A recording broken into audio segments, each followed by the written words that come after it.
3. Gastric আলসারের লক্ষণসমূহ। ক্ষুধার ভাব বা ক্ষুধা লাগলেও রোগী ব্যথার ভয়ে খেতে চায় না। খাবার পর ব্যথা বাড়ে এবং 1-2 ঘন্টা পর ব্যথার তীব্রতা বাড়তে থাকে। কিছু সময় পরে ব্যথা আপনা আপনি কমে যায়। রোগী গলায় আঙ্গুল ঢুকিয়ে বমি করে এবং পেট খালি রাখতে পছন্দ করে। সুই দিয়ে খোঁচানোর মতো পেট ব্যথা হয়। নাভির একটু উপরের দিকে এবং বাম দিকে ব্যথা অনুভূত হয়।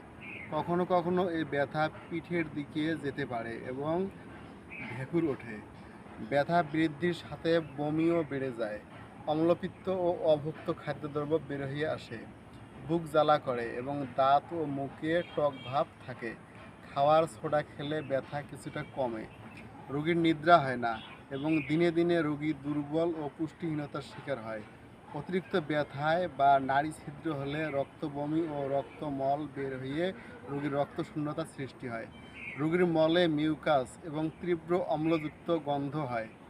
রোগীর শরীরে জ্বর থাকে এবং পাতলা পায়খানা হয়। পেটে বায়ু সঞ্চার হয়। উপর হইয়ে শুইলে ব্যথা কিছুটা কমে।